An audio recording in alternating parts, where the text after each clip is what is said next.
Hello everyone, welcome back to my channel. আজকে তোমাদের সাথে আবারও একটা নতুন ভিডিও নিয়ে চলে এলাম লটস অফ নলেজ শেয়ার করতে।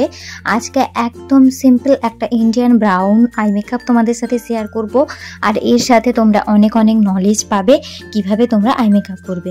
তো চলো বেশি কথা না বলে প্রত্যেকবারের মতো ভিডিওটা শেষ অবধি দেখো, আর ভালো লাগলে লাইক, কমেন্ট, শেয়ার আর চ্যানেলটিকে করে দিও সাবস্ক্রাইব।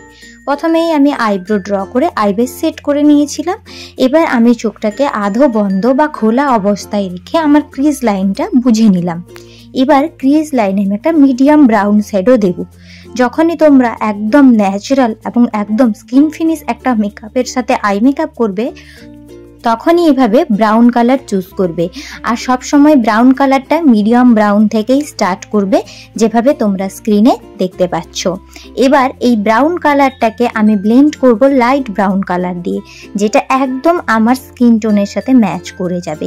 তোমরাও তোমাদের স্কিন টোনের সাথে ম্যাচ করে একটা ব্রাউন কালার তুলবে, আর সেটা অবশ্যই যেন ফ্লাফি ব্রাশ হয়, আর সেটাকে খুব ভালো করে তোমরা ব্লেন্ড করে দেবে আপার ক্রিজ লাইন বরাবর। এখানে যদি হার্শ লাইন থাকে সেক্ষেত্রে আই মেকআপটা দেখতে অনেকটা প্যাচি লাগে, তাই তোমরা সবসময় এটাকে ব্লেন্ডেড ফর্মে রাখবে। যেভাবে তোমরা আমার আইটা দেখতে পাচ্ছ, তাহলে এটা দেখতে খুবই অ্যাট্রাকটিভ হবে। এবার এই আউটার কর্নারটাকে একটু ডেপথ দেওয়ার জন্য তোমরা ডার্ক ব্রাউন কালারের শ্যাডো ইউজ করবে, যেটা তোমাদের স্কিন টোনের থেকে ডার্ক হবে। তোমরা তোমাদের skin tone wise colour choose করে নিও, আর এটাকে এইভাবে ভি মোশন বরাবর হালকা হাতে ব্লেন্ড করবে, যাতে সুন্দরভাবে কালারটা পপ আউট হয়ে যায় এবং ব্লেন্ডেড হয়ে যায়।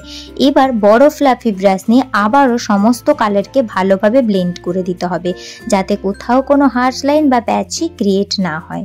এবার সিমার নেব। আমি একটা স্মাজার ব্রাশ নিচ্ছি এবং এতে আমি অল্প পরিমাণে শ্যাম্পেন কালারের শিমার নিয়ে আইলিড বরাবর অ্যাপ্লাই করে দেব ইনার আইলিড থেকে। এখানে কোনো রকম কাট ক্রিজ করিনি, তবে ব্রাশের শিমারটা এভাবে দেব যেন মনে হয় এটা একটা কাট ক্রিজ করা হয়েছে। এইভাবে কিন্তু তোমরা শিমার দিতে পারো যদি তোমাদের কাছে সময় অনেক কম থাকে।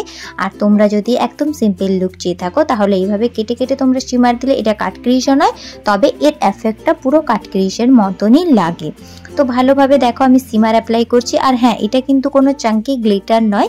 তোমরা অনেকেই বড় গ্লিটার গ্লু কি ইউজ করি, কিন্তু এটা কোনো গ্লিটার নয়, এটা সিমার কালার। এবার আউটলাইনটাকে ভালোভাবে ব্লেন্ডেড করে দিলাম। এবার আমি করব লোয়ার ল্যাশ লাইনের কাজ। লোয়ার ল্যাশ লাইনে আমি এখানে ডার্ক ব্রাউন শ্যাডোটা দিয়ে ভালোভাবে স্মাচ করে দিচ্ছি। তোমরা যারা কাজল পরতে পছন্দ করো কাজল ইউজ করতে পারো, কিন্তু আমি কাজল ইউজ করি না, কারণ আমার আই ভীষণই সেন্সিটিভ। এবার ল্যাশ ইউজ করে নিচ্ছি আই ম্যাজিকের। তো এই ছিল পুরো টিউটোরিয়ালটি। আশা করছি তোমাদের অনেক হেল্প হয়েছে। যদি একটু হেল্প হয়ে থাকে তাহলে অবশ্যই সুন্দর একটা কমেন্ট করো, পাশে থেকো, শেয়ার করো এবং ভিডিওটিকে করে দিও লাইক। তুমি যদি চ্যানেলে নতুন হয়ে থাকো আর এখনও যদি আমার চ্যানেলকে সাবস্ক্রাইব না করে থাকো, তাহলে প্লিজ চ্যানেলটিকে সাবস্ক্রাইব করে পাশে থেকো। দেখা হচ্ছে নতুন একটি ভিডিওতে। টাটা।